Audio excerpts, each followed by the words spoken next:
Hello, everyone. Welcome to Palladium Magazine's Digital Salon with Bruno Maçães. Did I get that right? I'm Wolf Tivy, editor-in-chief of Palladium. I'm joined by Ash Milton, managing editor. Hey guys, nice to see you again. So our guest today is Dr. Bruno Maçães. From 2013 to 2015, Bruno served as Portugal's Secretary of State for European Affairs. He is Senior Fellow at the Hudson Institute in Washington and the author of two recent books, The Dawn of Eurasia and Belt and Road. His new book, History Has Begun, The Birth of a New America, is available now. A new US edition will be published this fall. Welcome, Bruno. It's a pleasure. Great to be here. So we're joined by our live audience of Palladium members. This conversation will be recorded and rebroadcast on YouTube and as a podcast. To become a Palladium member and get invited to upcoming salons, please visit palladiummag.com/subscribe. Plan is for Ash, Bruno, and myself to have a discussion for about 45 minutes and then move to questions with the live audience. So for the audience, please be sure to use the Q&A function in Zoom to post your questions and upvote other people's questions. So I'll start with the first question. So Bruno, the thesis of your new book is that history has begun again. And this is a reference to the end of history idea that has kind of gone around in American political discourse in recent decades. So what force is ending the end of history, so to speak, in America? The end of history, right? Yeah. Well, I even suggest in the preface to the book that perhaps it actually makes sense to talk about the beginning of history, not that history is restarting, but actually it's beginning. Why does that make sense? Because, well, the discovery of history as a concept has been very slow and difficult. Before the modern age, and speaking in rough terms, we used to think that what was important was permanent. Nature was permanent. God's commandments were permanent. And it's really modernity that introduces human beings into the flux of history. But that discovery was almost immediately lost from view because you immediately try to subject history to a number of laws and predeterminations and a logic and a certain narrative, of which, of course, Marxism is the best example, but not only. We can talk actually about liberalism as being similar to this in the fundamental ways. Right. And it's only really now, and it's how I interpret the present, that we preserve the idea of flux as being dominant, the idea that nothing is permanent, that nature doesn't really exist, not in the sense that it's beyond human control and beyond human mastery. But we also lost faith in these laws of history, these predeterminations, these final destinations of historical movement.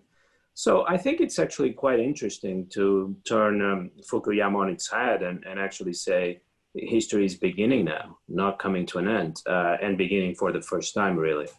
But I should also say that Fukuyama is not really present in my book. I didn't try deliberately to omit him, but I don't think it's mentioned a single time.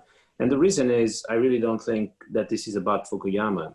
This is about modern liberalism as a whole. If you read the classics of liberalism, starting with Thomas Hobbes and John Locke and Jean-Jacques Rousseau and so on, you see that the end of history is there very clearly. Why? Because there's a notion of political truth, of what a regime should look like. There's some reflection about how to bring that regime about. There's the conviction that that regime will in time become universal. And there's the belief that there's nothing else after that. If you read John Locke, if you read the American founders, all of this is there. So you actually don't need Fukuyama. And in that sense, Fukuyama is repeating things that are present in the liberal tradition as a whole. It's not a surprise that he writes that kind of book when it seems that Locke's project has finally been concluded. But it's Locke's project, it's not Fukuyama's project. And of course, in my book, I'm really trying to criticize that project as a whole and going back to the origins of it and not spending so much time with Fukuyama or no time at all, to be honest. So that seems important there because it's not just that you're discussing the end of history, but I think it's safe to say you approve of this event happening. Like you see this as a positive thing. Do you want to go a bit into like why you're taking this stance, why you see, you also discuss how Europeans at a certain point were prone to seeing even America itself as just representing the end of their history. You see this as a mistake too. So why is it a good thing that history is beginning? So I've always been interested in this idea of what comes after. What do we have now? What comes after the current framework, the current doctrine, the current dogma, if you want. And part of that is of course that I find that the most exciting and most interesting question that we can ask. Might as well ask it then. But it's also, I was talking to another podcast recently about this. I come originally from political philosophy, and in particular from the history of political thought, as you probably could guess already from the first answer. And I'm still attracted to those ideas, even though I've moved away from them. But that's where I got my PhD and where I was interested in my late 20s. And actually, if you come from that kind of environment, the idea of historical change is almost obvious. Because what you have when you study the whole canon, Plato, Aristotle, St. Thomas Aquinas, Machiavelli, Hobbes, and so on, what you have is this idea of recurrent revolutions where the paradigm changes completely. You almost start from scratch. There's nothing in common really between Plato, Aristotle, St. Thomas, Machiavelli. There's a sense that nothing is final, and if you come from there, and I think it would be the same if you came from the history of science and philosophy of science. Thomas Kuhn is in a way the best example of that way of thinking. But if you come from that tradition, then it doesn't make sense to you to admit that we've come to an end and that what we have now and the set of beliefs that we have now are going to be permanent. You really don't take this seriously to begin with. So I sometimes wonder if there's also an element of just where I started thinking about these things. And so in the current moment, there's many ways to think about what comes after liberalism. And I kind of sense that all my books are different answers to this question.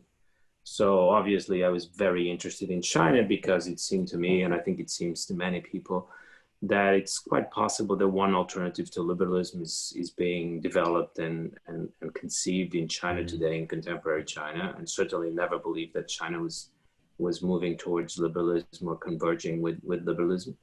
Then the most recent book asks the question from a different standpoint, a more provocative one, that perhaps actually there's an alternative to liberalism being conceived in America, where one would think that liberalism was reigning, that perhaps it's actually in America that liberalism will be replaced by something else. And then in a future book, I'm sure I'm going to look to the possibilities of a different kind of state being created by technology. I think if one looks at the most important technological developments of our time, one way to think about them is actually the creation of a completely new kind of state, of political state, from Bitcoin to Ethereum to internet platforms. That seems to be also another way to think about an alternative to liberalism being developed among technologists. So all my books and all my projects turn out to be about this question, this recurrent question of, well, where are we going, and can we think about it already? Is it too soon to think about these things, or is it actually the right time to think about it? Mm-hmm. I think that probably a good place to start would be looking at your criticism of liberalism itself, like dive into why now might be the time. So one of the provocative points you make in the book and that you made elsewhere is that liberalism promises progress, but it has this tendency to actually develop stability, which nowadays might be synonymous with stagnation. So why does it seem like the most interesting things right now, technologically and politically, are happening outside the liberal paradigm? And maybe explain a bit why liberalism has this tendency toward desiring stability in the end. Liberalism wants to establish a safe, a stable society where individuals have their own sphere of freedom that is protected from conceivably every threat. And this obviously requires that one does not run any risks of endangering this stable framework. John Rawls called it explicitly a stable framework. So everything that can be a threat to it, everything that can conceivably lead to a form of authoritarianism is by definition dubious. And that includes religion, because we know from historical experience that religion can very quickly lead to theocracy. It includes obviously political ambition. It includes inequality in many respects. And this already shows that liberalism will necessarily have a tendency to neutralize the most interesting and exciting areas of human life. And it's because of fragility, I guess. Like there is this, over time, this delicate structure of rights and protections of various kinds and legitimizations for liberal states get developed. And so as new disruptions come about, there's an increasingly big structure that could come crashing down, essentially. Right. Okay. So liberalism wants to create a society where everyone has a maximum area of freedom. But all this is almost like an architecture project, and you're always aiming to create a perfect society where these spheres of freedom are at that maximum expansion. But then the problem obviously is, do you allow people to use their freedom? Once they start to use their freedom, the perfect structure of society starts to be destabilized. You start to create areas of inequality, you start to create areas of power, you start to create areas of risk. In a way, it's almost like an architect that designed a perfect house, but then you cannot allow people to have fun inside that house because everything they do is going to potentially destroy the architecture of the place and the beauty of the place. I mean, this in a way is a description of the problem of liberalism. So we talked about religion, we talked about ambition. Those are important, but those have been recognized, and every anti-liberal movement of the 20th century was very interested in this potential clash between liberalism and religion, between liberalism and ambition. I think in our time we have a much more serious clash, and that's the clash between liberalism and technology. And that's potentially a much more difficult clash for liberalism to overcome.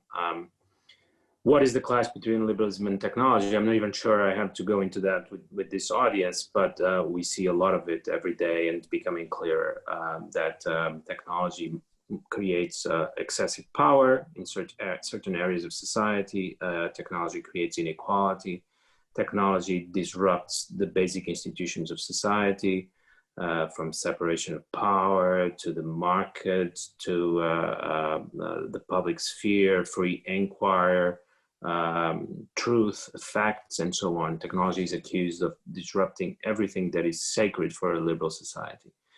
But obviously, if the clash is in fact serious, and if liberalism ends up winning, it will nonetheless come out of that clash in a very fragile position, because other societies, non-liberal societies, will embrace technology with a lot more enthusiasm. And we know that those societies that embrace technology come out on top at the end. So I think this probably is a mortal threat to liberalism in our time. Mm-hmm. Well, and in a way, right, like I agree. A lot of the stories we covered Palladium have to do with the rise, not only of technology in the West, but also materially and technologically advanced regimes outside the West, in China, in Central Asia, and other places where the fork away from liberalism seems to be happening. But it is strange almost to me to think how quickly this separation between material progress and liberalism has happened, because of course it used to be in the Cold War, right up until the 2000s, liberalism was synonymous with the system that developed this great material progress where you had technological advancement. And so I wonder, given your analysis, if we look at the story that liberalism tells about its expansion, about Western expansion and so on, do you think it's telling the right story? Like, was there a sort of vital era of liberalism, or was there actually some kind of non-liberal logic that we have missed that actually drove the progress and innovation in our history? Right. I've started to think a little bit about this, and I think it would be a very interesting essay to write or a book for someone to write. Obviously, people like Peter Thiel and Tyler Cohen have pointed out that at some moment, and you know, the 70s seems to be the consensual date for this. Technology stopped developing, at least at the same pace, in Western societies. And that's, you know, by coincidence or not, I would suggest it is not a coincidence, is also the period where liberalism becomes completely dominant, right, hegemonic in our societies. Because until then, liberalism was still struggling to become hegemonic and fighting other ideas, other social movements. It may just be the case, it's an hypothesis, but it may just be the case that throughout the 18th, 19th century, liberalism was growing as an ideology and transforming society, and technology was growing alongside liberalism, and perhaps in a way taking advantage of the disruption and taking advantage of the conflict of ideas happening. Perhaps material progress and political liberalism exist in, you know, at the same time, they develop at the same time, but every critique of liberalism that comes afterwards, starting with Marxism onward, has to kind of offer a counter narrative where this is like a convergence, but perhaps not a direct causation. In some respects, we see today the same kind of conflict that occupied liberalism for 200 years with religion. We see it being repeated with technology, and the problems are in a way quite similar. And they show, I think this is relevant to point out, that shows that in a way the problem was not with religion, but perhaps the problem was with liberalism. And in that sense, even the old conflict between liberalism and religion is being reopened. It's helping show us that liberalism is perhaps not as capacious as originally intended. Obviously, the appeal of liberalism at the very beginning was that it made everything possible. It was never a promise of material prosperity. It was a promise of endless possibilities for human life. You could be everything in a liberal society. You could be Torquemada, you could be Caesar, you could be a captain of industry, you could be an explorer, a scientist. Everything was allowed, every opinion was allowed. This idea that liberalism could potentially include every human possibility was what made it such a powerful idea. And by the way, this is what made it universal. Right. And potentially universal, because liberalism was such a capacious framework that every culture, potentially even every civilization, could be absorbed under it. And you could have liberalism in China, you could have liberalism in India, even though the cultures and the ways of life were so different. So these recurrent conflicts, and now the conflict with technology, is in a way showing that that liberalism is much less open and much less flexible than we used to think. Yeah, well, I mean, in a way like that, there's that fundamental impulse that you were describing of like creating this sort of space of personal freedom for the individual, and creating this notion of the individual as the sort of like self-oriented actor, and then like clamping down on anything that sort of threatens that that domain and threatens that setup, even to the point of like, you know, not allowing people to use certain freedoms that might kind of you know, grow out of control in that way. And then like the impulse against technology is something, again, I want to sort of follow up on here, because like technology kind of has implied in it this it is very disruptive, right? It's like there's new ways to do things. We're going to come up with new ways of doing things. It's going to lead to this sort of total reorganization of life every now and then, new modes of power and so on.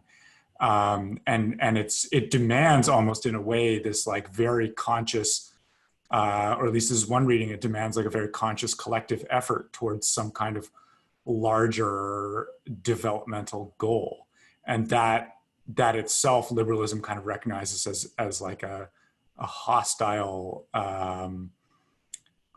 impulse. And so I guess one reading of the 70s is sort of around that time, the victory of liberalism over perhaps even the sort of technological impulse within society. Right, and liberal philosophy even had a certain theory of the self, of the human personality. It was supposed to be in a certain way. It was supposed to be in control, informed, rational, deliberative, Right. uh, individualistic, separate from others, and so on and so forth. And obviously, technology creates such enormous possibilities for the human self, to the point where humanity can even be replaced by a higher form of intelligence. How Right. did we expect? It's borderline insane that we expected technology to be fully compatible with liberalism when liberalism had such a rigid theory of the human self. Right. And now, of course, we're on the cusp of technological changes that put everything into question. But this is obviously, I think, in America, is particularly acute. When I talk to people in Silicon Valley, it's starting to seem to me that you have almost the rudiments of a civil war in the United States. It's a civil war between sort of the progressive left and technology. And it's becoming increasingly more difficult for the two camps to live together. The conflict between Silicon Valley and the New York Times is an example of this, but illustrative. And I also wonder, maybe we'll talk a bit about China today. In a way, the question might become, who is better able to lead this confrontation with China? Is it going to be the progressive left in the United States, or is it going to be technology? Right. And whoever is more confident and more able to present to the American people the essential strategy of an increasing confrontation with China is probably going to come out on top. But Right. the conflict I'm talking about between liberalism and technology is not just an abstract consideration. As an external observer looking at America today, I see it everywhere. It seems to be one of the most interesting developments in American life in the past few years, how this conflict has come to the surface. Right. Well, this brings us to something else that you've said, which is that despite sort of being liberal and dominating the liberal world for the past 70 years or so, America seems to you much more ready to take a leap of faith beyond this sort of end of history liberalism than, for example, Europe is, and that we are actually on the cusp of a transition to some new post-liberal society in America. Right. What do you think is driving that transition, and what would it look like? Right. I would even say, and this is a bit more open to discussion, but certainly there's more conviction in the US about testing new possibilities than in Europe. But one might even argue that there's more conviction about that in the US than in China, because Right. one of the things you realize if you live in China is that it's sort of the ideological apparatus is still heavily influenced by Western ideas. They try emotionally to resist them, but they don't quite have anything ready to replace liberalism. So that if you probe a Chinese academic or intellectual for a considerable amount of time, he will end up having recourse to liberal ideas or Western ideas. There simply isn't a reservoir of alternative ideas available. So once you get over the initial resistance to copy something that comes from the West, you see that many of these people were educated in the West and in Western universities. So it may actually be the case, and it's paradoxical as it may sound, that the United States is embracing a post-liberal world with more enthusiasm and conviction than even China, which is really extraordinary. But yes, I think we see it in America today. We see it everywhere. We see it in the far left, in the woke left. We see it with Trump. We see it in technology. We see it in religion. We see a kind of a drive against some basic liberal ideas all over American society. Mm-hmm. And we can take them in turn, but certainly the question here is to what extent can this rebellion against liberalism in America be turned into something new and into something coherent? Because there's, of course, many people in America today, and that's also very interesting and surprising to me, if we had discussed this 10 years ago. There's many people in America today that are turning towards the past. There's a group of people, a group of highly respected scholars They are recovering the Catholic tradition, and I think you know whom I'm referring to, Harvard law professor and a famous political theorist. They are trying, a New York Post editor, trying to recover a Orthodox Catholic tradition. There are people, of course, and connected to the technology sector and to some people in the technology sector that are trying to recover a kind of conservative, reactionary, perhaps with some hints of authoritarianism, that kind of tradition. And this is done with great creativity, but in the end, this is no more than a return to the past. And these things have been tried, and they have been tried in Europe. And by the way, they lost to liberalism. So what I try to do in the book, and honestly, I don't have any illusions that the book is anything definitive.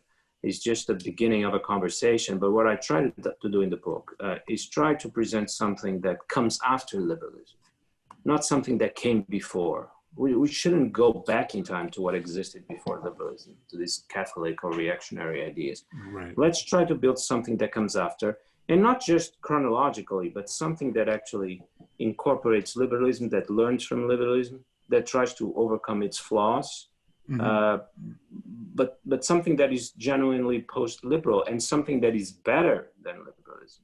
Right. I mean, this is exactly like the philosophy that we actually launched Palladium on, our founding essay 2 years ago, towards the post-liberal synthesis, is exactly this idea that like we need to move beyond liberalism as we've imagined it, salvage the good points, and really build on it philosophically into something that corrects its flaws and can really like open up the next frontiers.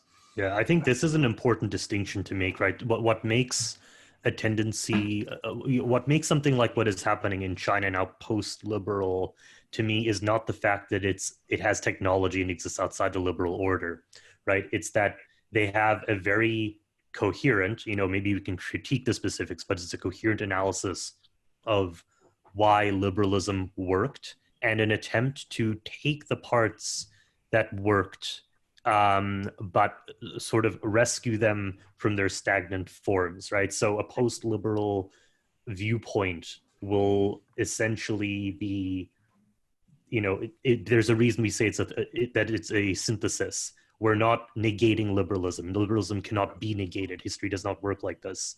Rather, you are taking a process that is complete and then going into a different stage.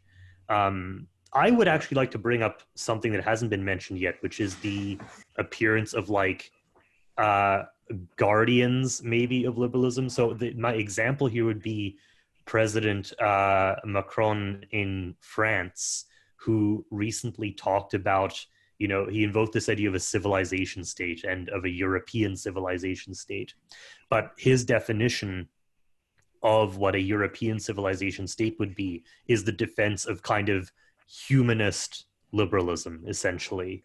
And there's this possibility of maybe harsh or anti-human tendencies in technology, or, liberalism sees threats to human dignity and so on in illiberal or in post-liberal ideas. Do you think that there's a coherent way that those concerns will cause people to rally to the sorts of things that Macron and his allies represent? Or do you think that like even these sort of positive, protective, humanist ideas will translate over into a post-liberal synthesis? Right. No, I agree with you. That's how I see Macron. He certainly has, and I'm puzzled that this is not more widely recognized. He certainly has a civilizational approach to world politics. I think he basically sees the world as divided between 5 or 6 main civilizations: Islam, Europe, China, India. And I'm convinced he thinks of America and Europe as essentially separate civilizations. So Europe has to protect itself from China, which he has taken up that challenge.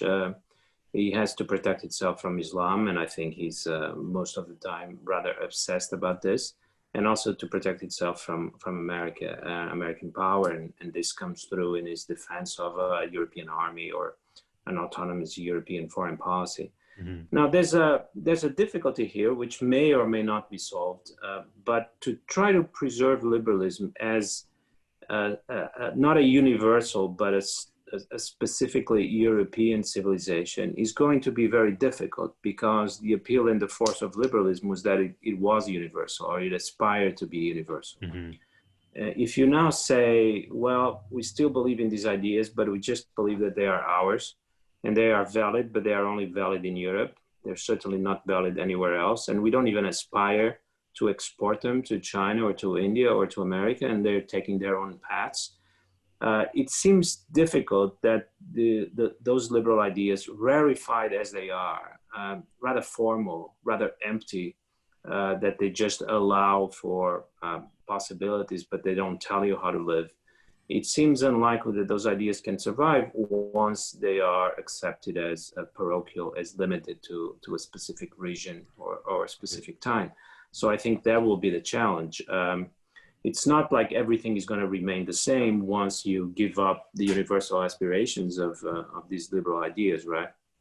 Mm-hmm. Well, and Macron has been called kind of a Bonapartist, but the thing is that what Bonaparte represents is the Enlightenment on the march, without the missionary impulse to guide that kind of project.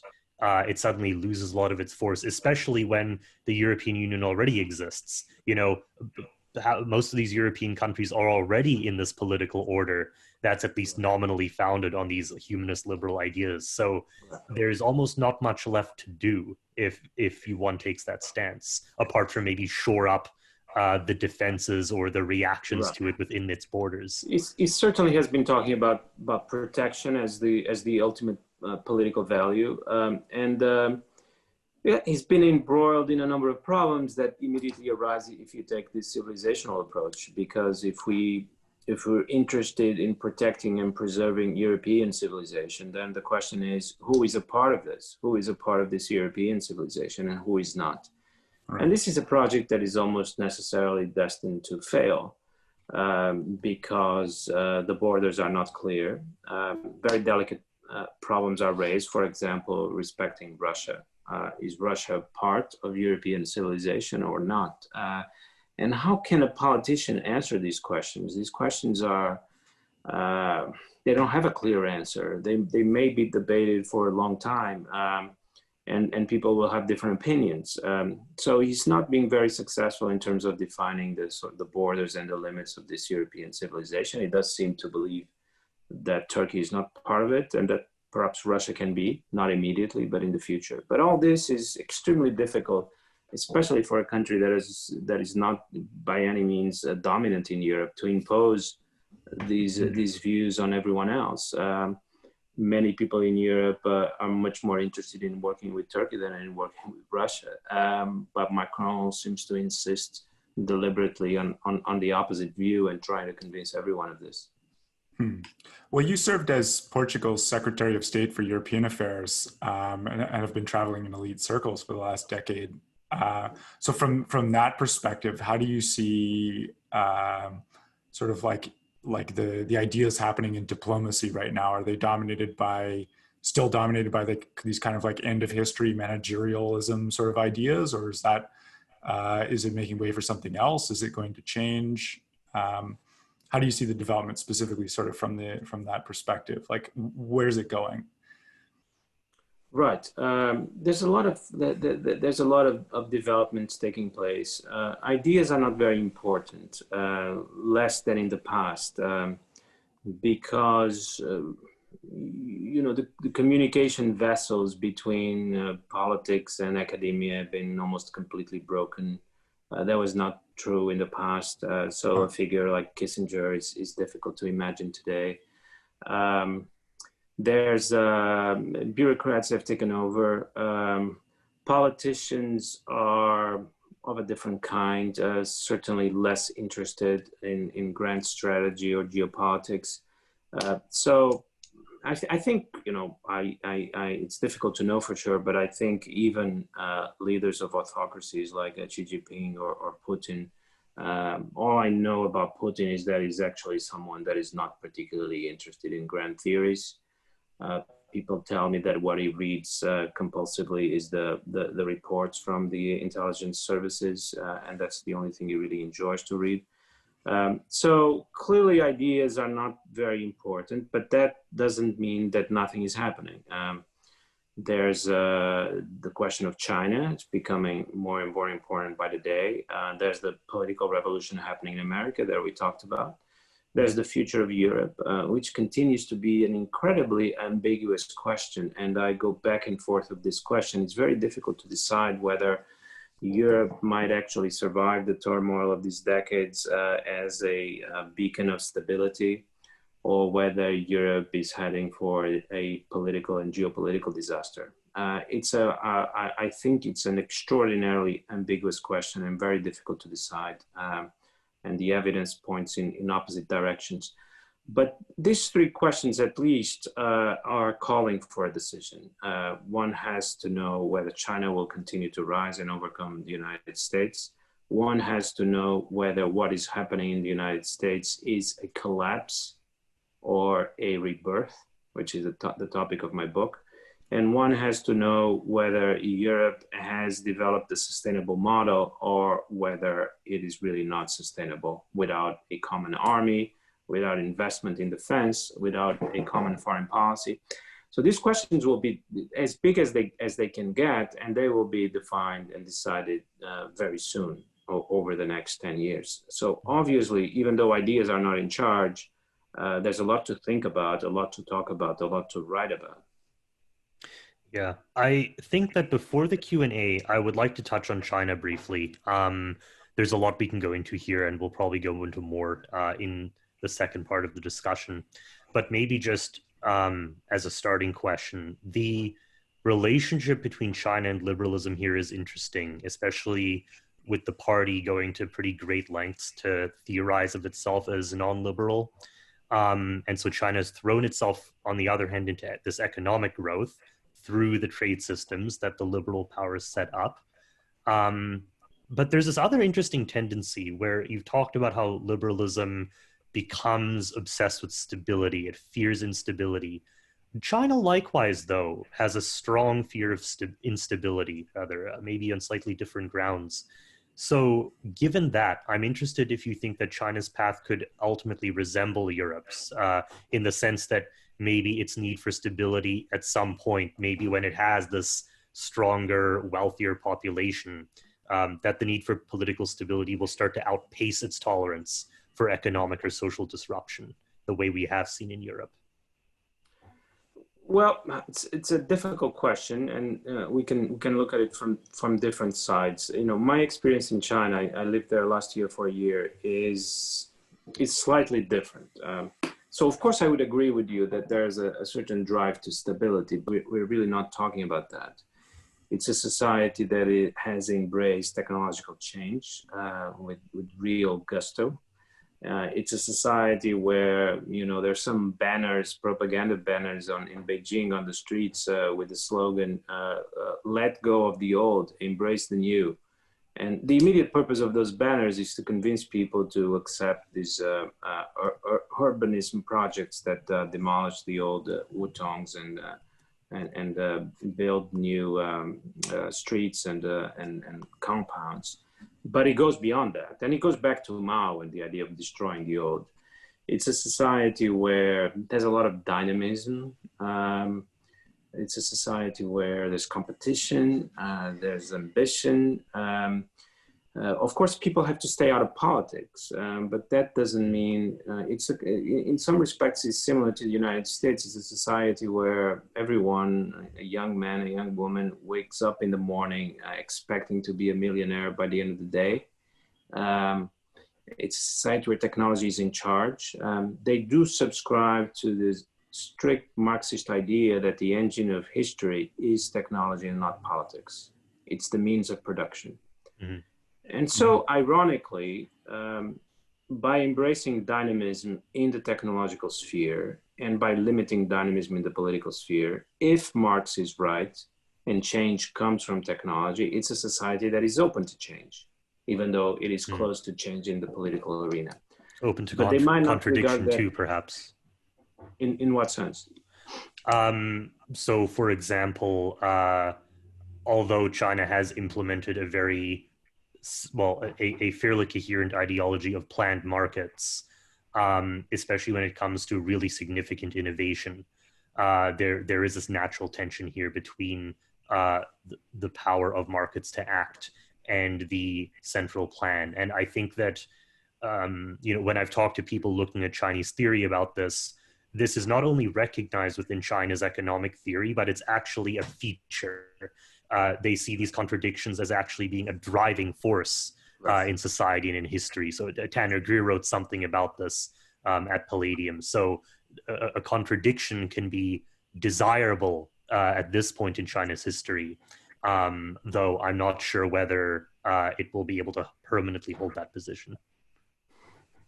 Yes, that is also classical Marxist thought, that you accept and embrace the contradictions. Of course, they pick and choose between the contradictions, and they pick the ones that they feel confident that they can master, and not the ones that are more difficult to master. But you do hear that a lot in the official speeches.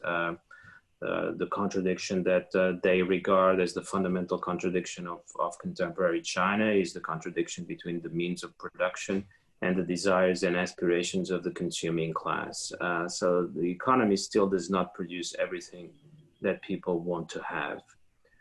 That's a productive contradiction to explore, and it's explored through intensified growth and intensified technological development.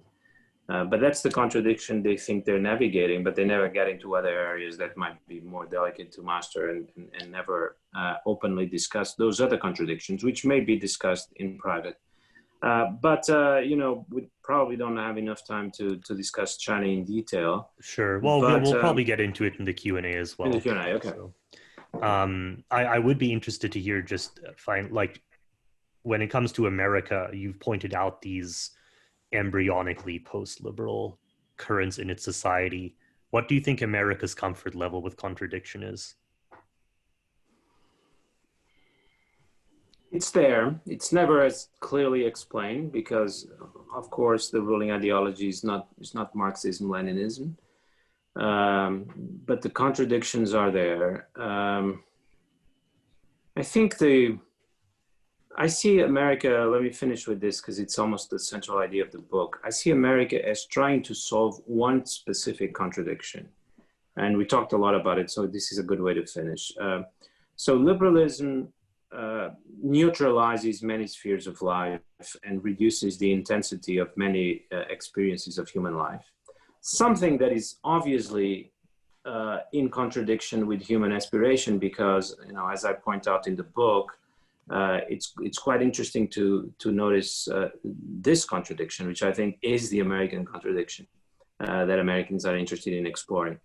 Between a politics that is interested in reducing conflict, that is interested in preserving human freedom, that is interested in a number of political virtues, that is interested in law-abidingness, and an entertainment system and a news system that is interested precisely in the opposite. What is discussed in the news is the sexual exploits or Barbie Weinstein, all kinds of perversions, space exploration. If you turn to entertainment, you see the same.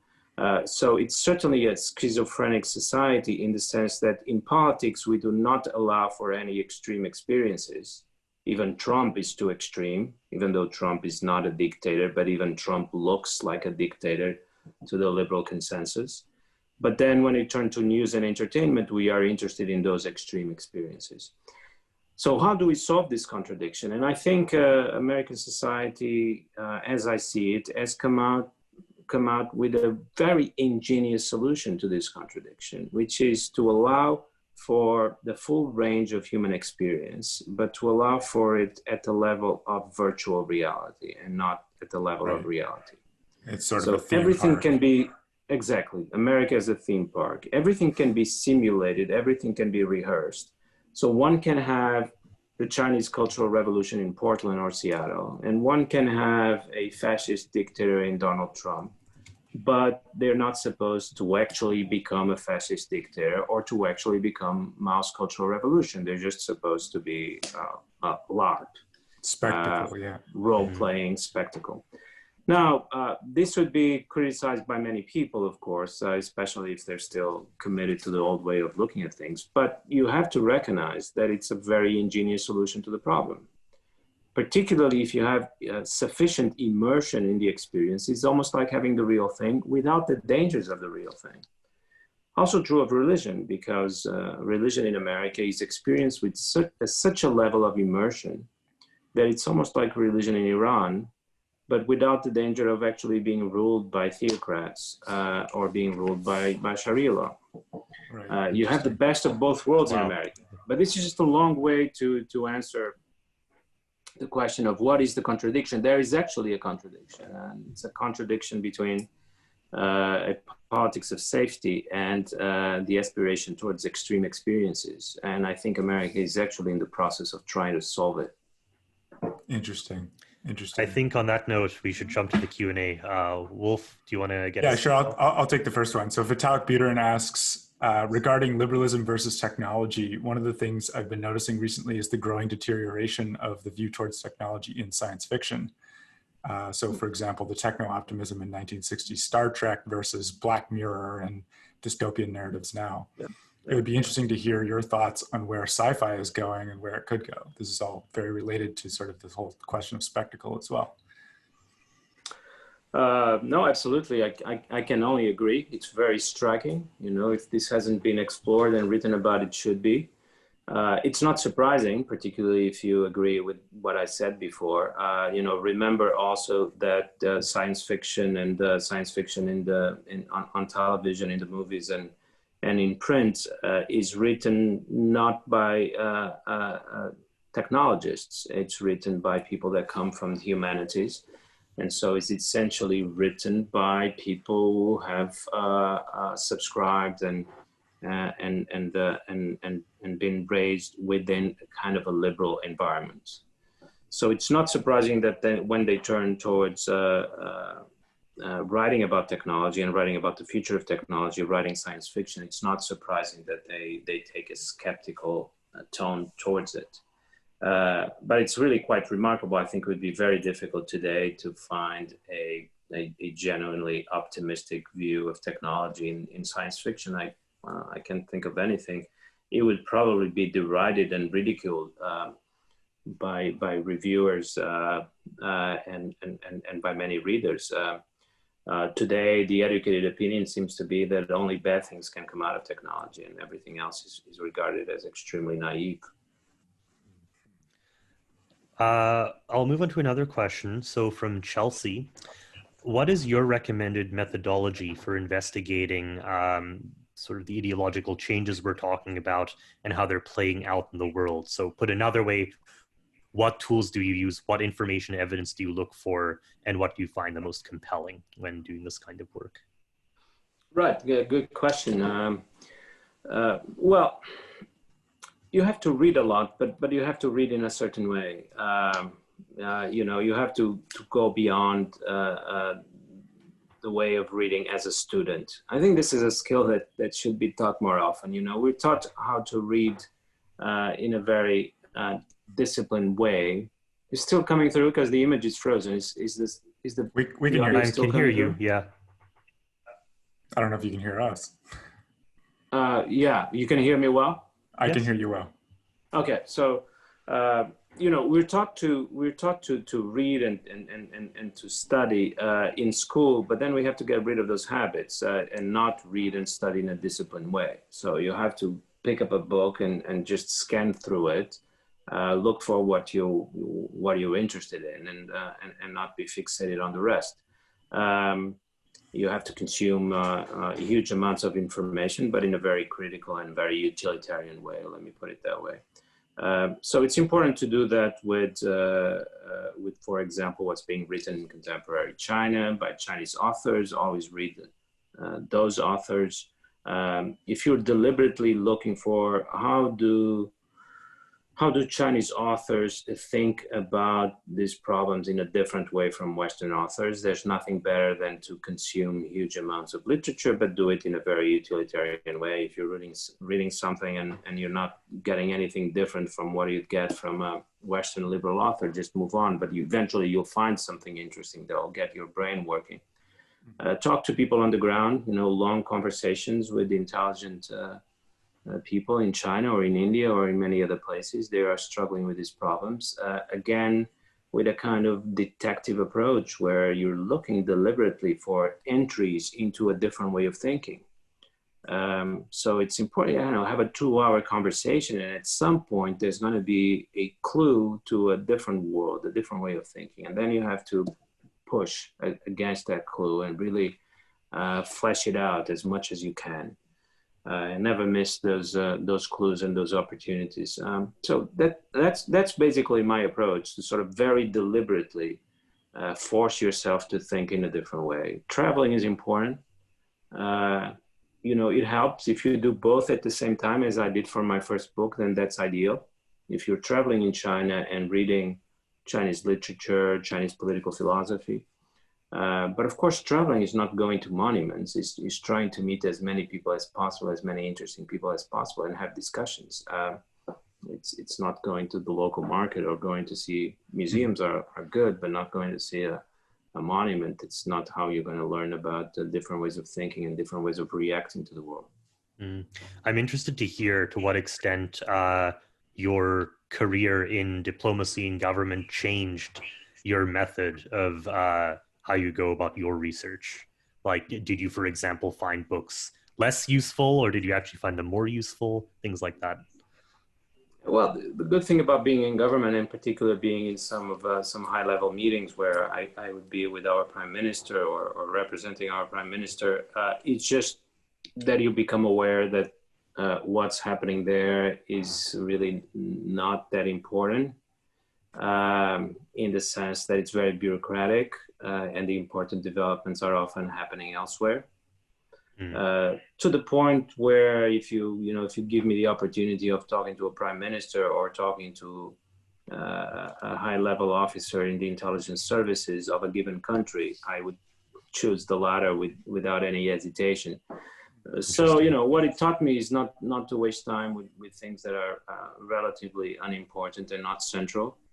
Not to give too much importance, and not to waste time. I kind of see immediately what's happening there and what meaning it can have, but usually the impulse comes from elsewhere. Right. So I'm not, of course, as educated in how an autocracy works, and it may be slightly different, although I suspect it is not radically different. But certainly in democracies, the impulse does not come from the top to the bottom. It comes from the bottom to the top.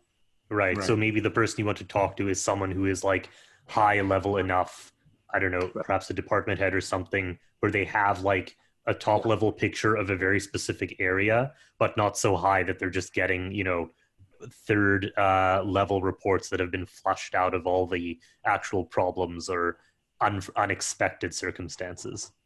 Yeah, it has to be someone that moves in the real world, not in cabinets and in first class flights. But that has enough power to have access to everything as he moves or she moves in the real world. Usually there are people like that, but there are not so many. It has to be something in the middle to some extent, as you said. Really interesting. So I'll ask another question. Charlie Aubrey asks, it seems to me that the Chinese state project is essentially still modernist. Would you agree with that? And Western state construction seems to have lost...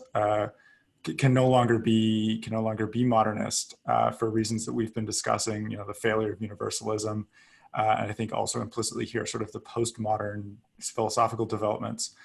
And if so what would stop the Chinese state building project from failing for these same sort of postmodernist reasons, even despite its kind of authoritarian approach to cultural relativism? Right, good question. Yes, I described The political regime is essentially a modern society because it's a society that is essentially interested in mastering nature, in conquering nature, in controlling nature through technology. And that's my definition of a modern society. Now, China is obsessed about this, obsessed about mastering the natural environment. That is very clear in the case of COVID, of course.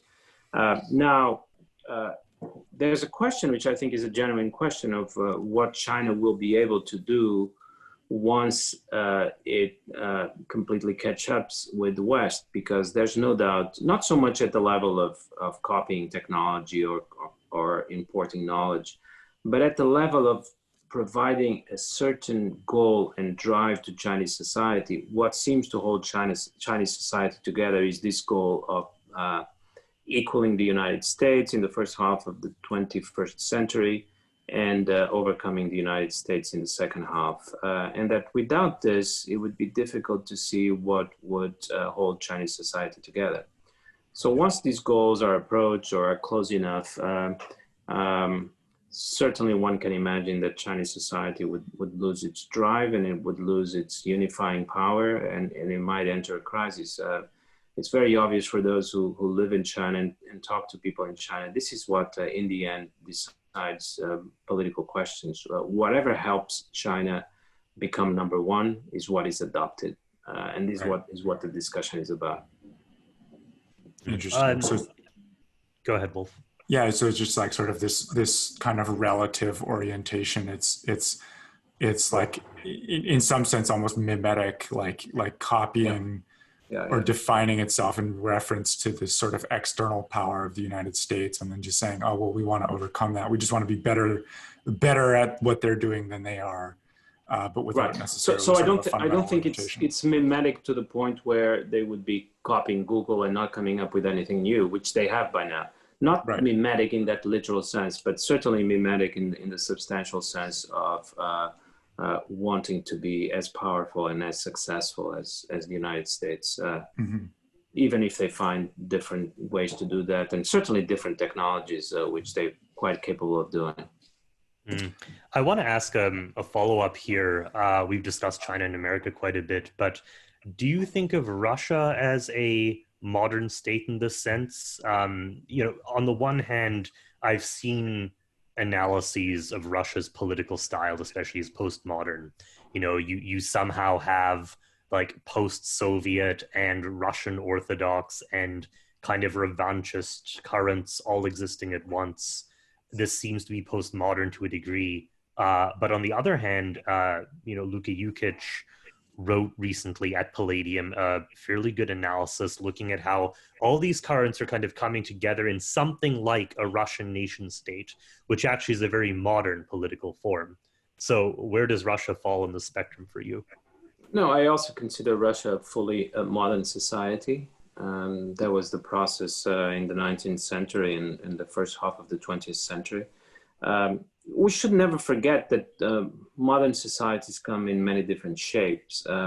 If we go back to the trajectory of modern society in the West, in Europe and the United States, there were many possibilities that were left unexplored.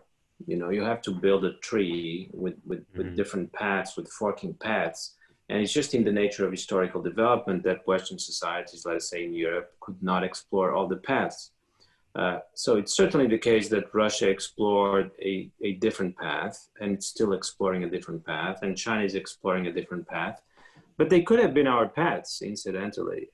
Obviously, there was a lot of contingency here, and many of the outcomes resulted from European wars that took things in a certain direction, and that perhaps could have been entirely different if the victor in the war had been someone else.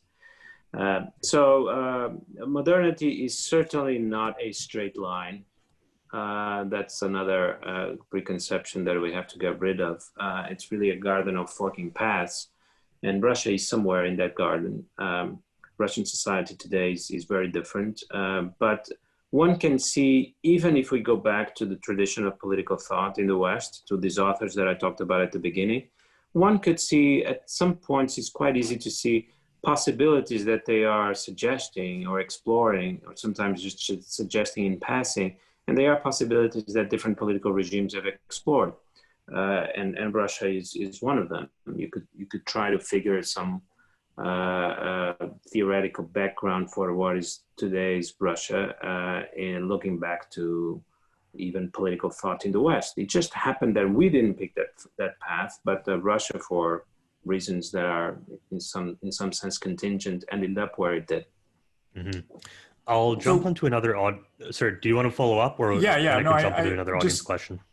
It's sort of interesting, kind of chasing on the kind of like the way you've defined modernism, and the way you're describing it as like this garden of forking paths. But I'm not sure about this, but isn't the idea of, or one of these sort of major ideas of modernism is this kind of like determinism and scientific approach that there's sort of like one model? Or is that just an artifact of kind of the liberal end of history project?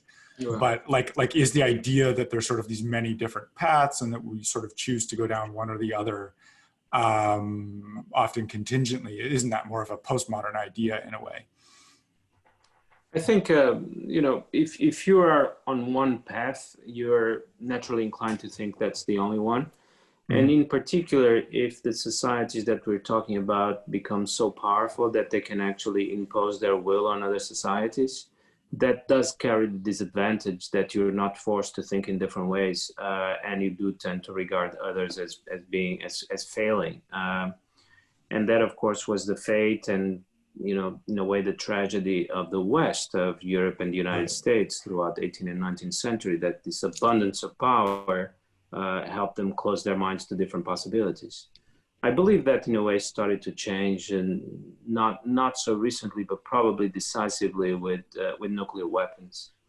This is an idea I hear a lot in Russia, but it convinced me. I find it plausible that the great equalizer has been nuclear technology, because suddenly, whether you have the most sophisticated aircraft carriers or airplanes, it's important, but doesn't matter that much in the end. Because if the other side has nuclear weapons, it's essentially at the same level you are, even if their airplanes are much worse. So the last 70 years, there's been a process where Western power has receded. And that has the advantage that it opens our minds to different possibilities that we didn't have before. So I do think that linear understanding is understandable, because we always tend to think we're right and everyone else is wrong. And if we have enough power to actually not be forced, not be challenged by others, then it's very easy to conclude that. I'll move to another audience question then. So Jorge asks, I'll rephrase this slightly. In order to have a political order that is not fragile to technology, how important is it that the state owns or controls the major technologies, the commanding heights of technology in the world now? I mean, practically, we can see that even play out, with this TikTok situation, which is a strange thing to think about. But little things like social media apps are now geopolitical weapons. Is that state control necessary, or can you have, resilience to technology even without it somehow? I think you're going to need a certain level of that, even if you don't like it, even if it's something you'd prefer not to have to go down that path. But the reason seems to me, the United States at the height of its powers was able to define the rules of globalization and the essential structure of the global system. And if you're able to do that, then you may well allow your companies and your technology to circulate freely within the system, because you control the system. And so indirectly, you end up controlling those companies and those sources of technology. But if you no longer control the system, if you're no longer able to define the rules, if others feel powerful enough to violate those rules, or to even try to define the rules in a different way, then you should be very uneasy about allowing your companies, your sources of technology, your capital to circulate freely within a system you don't control. This, very briefly, I think, is the current situation. The United States is discovering that it doesn't control the system, And so it's much more inclined to exercise control over those parts of its economy, its own companies, its own technology, so that it doesn't, in a way, that it is not appropriated by others. So this leads inevitably to a level of technological nationalism. I think it's more or less inevitable. Well, and I think it's also a response from the fact that, we're seeing the US here, the US government. In reality, we're talking about a variety of different agencies, institutions, political actors. There are obviously times in history when you have nationally owned technological innovation or resurgence, but currently it seems to be coming from something like a position of weakness. I basically think about the fact that in the mid-20th century, when America is going through a huge period of technological innovation, you have a fairly high degree of coordination between even the private firms and the American power structure. And then in addition, you obviously have direct state-owned initiatives like in NASA. Whereas today, let's imagine that the US government nationalizes Google tomorrow morning. This doesn't actually end up helping very much because huge portions of Google are openly hostile to the US government. And so you need to do a complete restructuring of the thing itself. And so the question beneath nationalization seems to be, to what extent do the technological power actors need to be coordinated with the political ones in order for there to be resiliency? Like, do you think that this fragility is, or seeing it as a sign of fragility is correct in that way? Right. Well, let me give you an example. If the United States were able to define, and by define, I mean implement and execute a set of rules, let us say, about technology transfer and intellectual property, and really execute them even inside China. In that case, it could define the rules that would favor its own interests, and then it would be very inclined to allow American companies to operate freely in China because they would be following the rules that the United States has decided. But if what happens, as it's been happening now, is that China is actually able to define the rules under which American companies are going to operate. For example, that they have to transfer technology, that they have to establish joint ventures in China. Then sooner or later, and it didn't take more than 5-7 years, American decision makers are going to conclude that they should no longer allow American companies to operate freely in China because they're not following the rules that America has decided. So I think there's this dialectic going on between your power to define the system and the freedom that you give to the system to operate. If the system is no longer yours, then you are no longer, in a way, so much in favor of the rules-based order if you're not defining the rules. Right. I think this things look relatively simple to me, and they're not so much based on values, but just on the ability that America has today to impose its rules. And this could be in technology, could be in the economy, but could also be in geopolitics, national security, and so on. It's really interesting. So here's another question from Stephen Pimentel. He asks, given that a post-liberal philosophy cannot simply replicate models drawn from the past, are there nonetheless elements of older cultures that are de-emphasized by liberalism that should be recovered in a post-liberal synthesis? Right. No, I entirely agree with that. So I don't think we should turn to sort of finished models that have been adopted in the past, but we can certainly go back to traditions that were interrupted. And precisely if we no longer believe in this inevitable flow of history towards a final destination, there's no reason we shouldn't appropriate traditions that were not fully explored and develop them further. And I think this is particularly relevant and contemporary in the case of India, where much of what is happening is precisely this project of recovering an Indian tradition that has been lost and seeing what it can offer. Right. It also may be the case we haven't talked so much about it, that there are different paths of modernity that have not been explored, that modernity can be recreated anew. And certainly in India, you see a lot of ambition in this direction. And it would be quite interesting for us to try to learn from some contemporary Indian intellectuals and even politicians that are engaged in this kind of project. So I don't disagree with that. I even think that in a way, this rebalancing of power that is happening globally is going to allow for traditions that were repressed, directly or indirectly, to now come to the surface again. This was a big topic in my first book. Traditions in Turkmenistan or Kazakhstan had very little chance of being actively adopted and developed because they were either actively repressed from the outside, the Soviet Union, or their prestige was so limited compared to the prestige of Western ideas that they were abandoned. If Western ideas are not as dominant today, that may perhaps have the unexpected advantage that traditions that are interrupted may have a possibility of having more space now.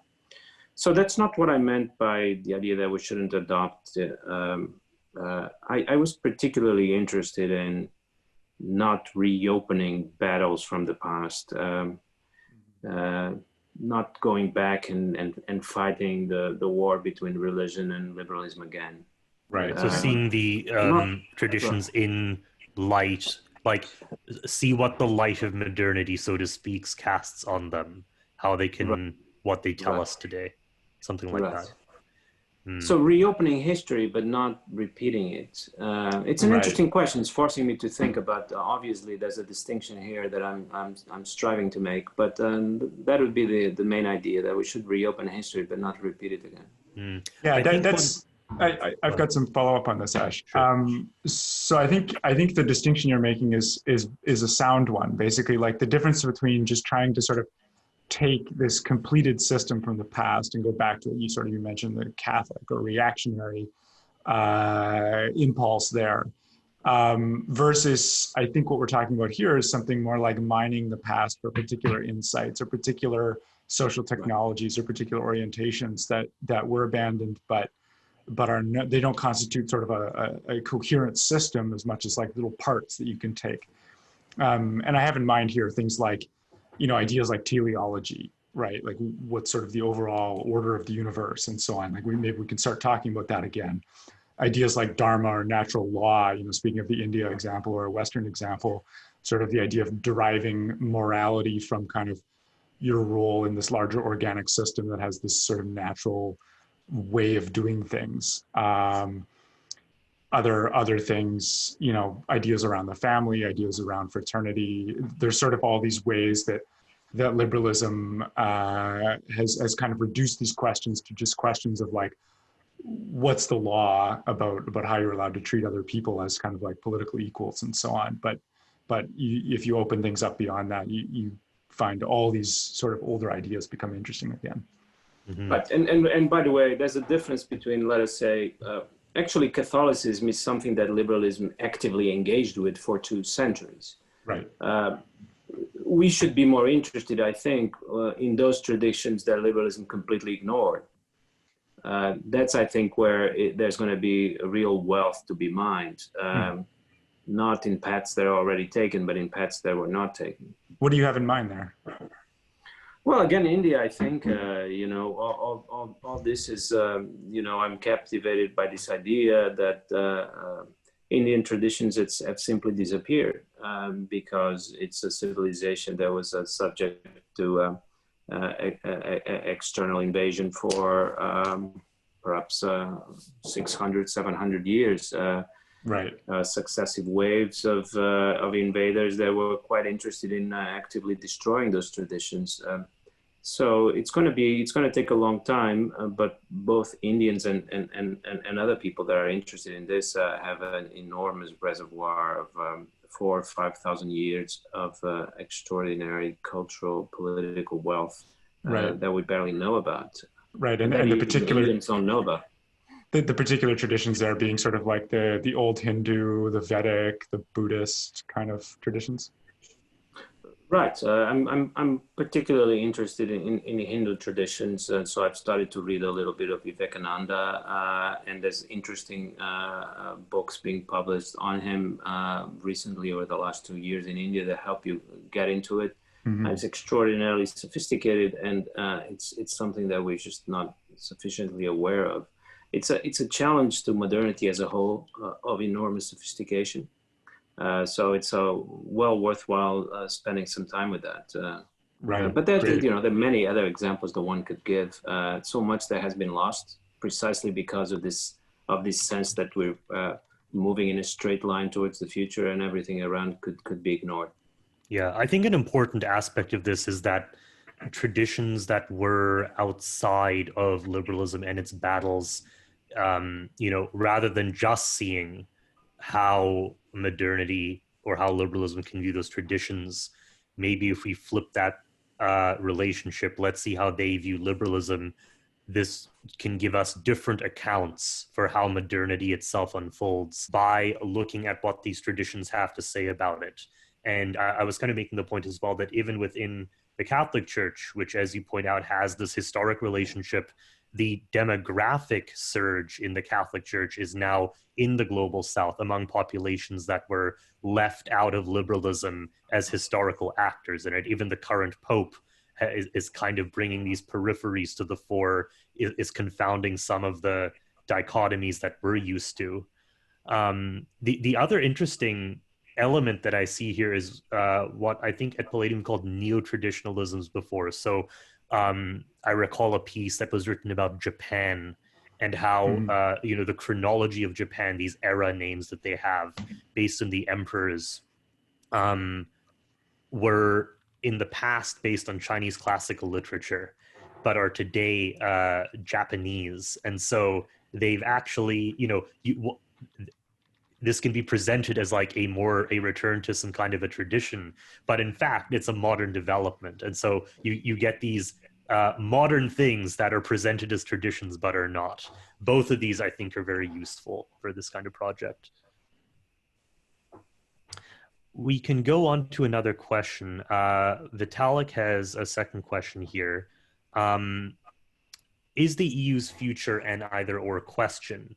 It seems like a future of both stability and lower relevance seems likely. So how do you see the EU's future here, Bruno? Right. I said already that I still find it quite ambiguous. And you saw this ambiguity during COVID. On the one hand, the first month or 2 months were tragic, and the European countries seemed both culturally and politically and economically unprepared for it. But in the meantime, they have gotten their act together, and Europe today might actually have a claim to being the region of the world that responded better to COVID. Ended up achieving the same outcomes that China achieved with much less social cost and much less individual pain. So in terms of political control and in terms of just overstepping individual rights that happened in China, as we know, during the pandemic. So Europe is still responding well. Now the question is whether this is sustainable, because developments continue to point in the direction of increasing geopolitical trouble, increasing fragility, increasing division. And so I remain fundamentally a skeptic. And if we look at the process has been slow, but if you're attentive and following it closely, it does seem that things get a little more delicate every year. And I tweeted this week that, we used to talk a lot about how Europe was increasingly surrounded by a ring of instability. One EU official, I can't remember exactly whom, said that maybe around 10 years ago that Europe should struggle to create a ring of friends around the European Union. And then someone made the point 5 years ago that the ring of friends was turning into a ring of fire, because essentially every country around the EU, with the exception until a month ago of Morocco and Belarus were engulfed in instability. Now Belarus has joined that club, and it's quite striking that when we used to talk about how Europe's neighbors were either unstable or even at war, that the instability at Europe's borders was increasing. We used to mean Iraq, we used to mean Syria, which are not immediate neighbors of the EU. Now, actually, we see instability right at the border, 500 meters from the Polish border. We see instability in the Eastern Mediterranean with conflict between Greece and Turkey becoming more acute by the day. So we do get a sense that Europe is being sort of strangled, increasingly unable to respond to problems in its immediate neighborhood. And if on top of that you add China, which has become a considerable power inside Europe, and if you add the difficult relationship with the United States, you do start to worry about how sustainable this way of life is. Wonderful as it is at present, I think Europe has been able to, the European Union to me represents the project of preserving the best of the European tradition while getting rid of the worst of that tradition. And so the current moment is a very favorable moment, but I remain convinced that without fundamental changes, it can't become really sustainable over the medium long term. Interesting. How about one more question from the audience and then we can wrap it up. Toby Lehman asks, does the intense LARPing solution that you describe, sort of to the American contradiction, does that run the risk of turning too real and ending up sort of destabilizing the system? And would that sort of endanger the American experiment, or what do you think? I only got the last part, but I think the question was sort of this sense of simulation of the theme park runs the risk of turning into reality, into an ugly reality. Right. Well, I think that risk exists. The opposite risk also exists. The experiences have to be immersive. This is why the language of virtual reality, I think, has become so important politically. One can almost develop a complete political philosophy using those terms. What you want to have is fully immersive experiences that never turn into reality. And I think, one could perhaps come up with, I seem to remember lots of very good and very interesting movies whose theme was the danger that you have of being in prison inside a virtual reality system or inside a computer game, for example. I remember, I can't come up with the titles now, but I remember there's one particularly good one where there's a virtual reality game that you play, but then you run the risk of not being able to get out of it, being imprisoned inside. Maybe you've seen this as well, but I can't remember which one it is. I'll have to Google it. So obviously, there's a risk in America today, which can be discussed almost using these terms. We don't need Locke anymore. We don't need Montesquieu anymore. We can just use these terms from technology and virtual reality in particular. There's a danger today of the simulation turning into reality, of being unable to escape it. I think, if I had written a 600-page book instead of a 200-page one, I would have to try to do what Thomas Hobbes did or John Locke did, to suggest an institutional framework that would be able to create immersive experiences, but still prevent them from turning into reality. I think the American system is already relatively well equipped to do this. So it has some institutions and procedures in place that will prevent Donald Trump from actually becoming a dictator. And it has some institutions in place that will prevent the religious right from coming into power. But it also has some institutions in place that create the possibility for truly immersive experiences. So we don't have the same attempt that you have in Europe to have a public civic education system that would attempt to turn every religious community into a liberal community. The Supreme Court in particular, already starting in the 70s, was concerned with creating the space for religious communities to live almost as if they were living in a theocratic state, although they were not. So the idea of the simulation was present there. Kind of an exit within borders, a higher toleration for it. That's right. So you need a right to exit, but if you are inside that particular community, you should have the ability to experience that life form fully and with depth. And in Europe, there's really no interest to do this. It's not even regarded particularly as valid.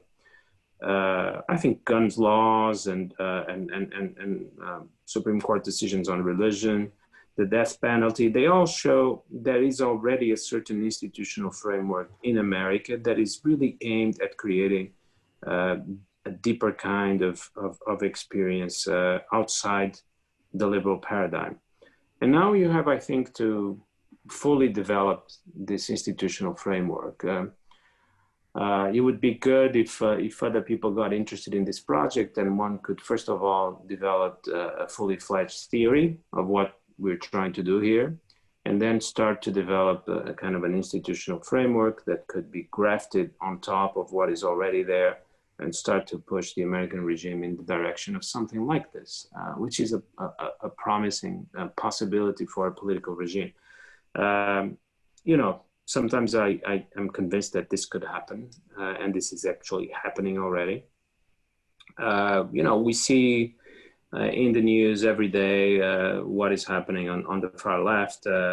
You know, what is happening with the New York Times editorial board and the op-ed pages is in a way quite similar to the solutions that were found for religious communities in America.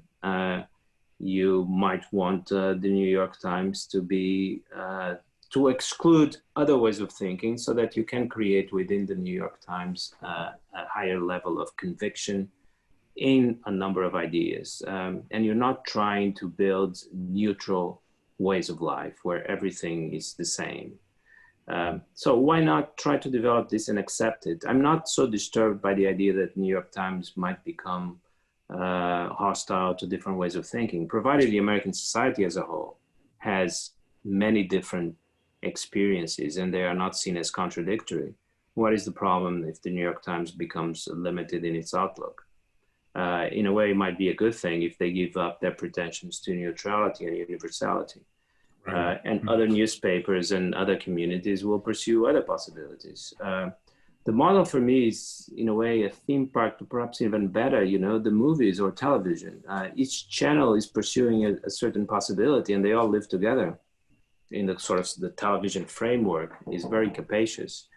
And in the movies, different human possibilities are explored. Each movie pursues one. What does not make sense is for a character in a movie, let's say, particularly in a Hollywood movie that wants to be entertaining, not to make up his mind or her mind about what he wants to be or she wants to be. You know, imagine a movie where we don't know if this is a nurse or a scientist or a sex worker. She hasn't decided. No, you know, each movie pursues one possibility to the end, and then another movie will pursue another possibility.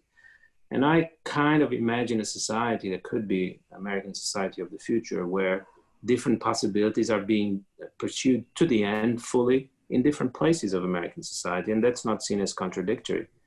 That's the love of fiction, of unreality in a way, where you don't have to bring everything into the same kind of baseline, which I think is the liberal project, to bring everything into the same baseline. Interesting. That's really interesting. I think that's a good place to end, given that we're out of time, but we'll have to think about that a lot more. Interesting thread to pull on. Okay. So Bruno, thanks so much for joining us. This was a really interesting discussion.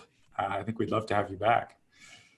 It's about 2:30 here where I am, 2:30 in the morning, and I think you could see that in my last answer. So it's a good. No, we're really glad you. Thanks were for able to sticking stay it out up with and us. join us for so long. It has been an awesome discussion. So Bruno's new book is "History Has Become: The Birth of a New America." Special thanks to all of our Palladium members and our audience for the great questions. To become a member and get invited to upcoming salons, visit us at palladiummag.com/subscribe. Remember to subscribe to Palladium Magazine on YouTube and follow us on Twitter at Palladium Mag. Thanks, everyone. We'll see you next time. It's great. Thank you.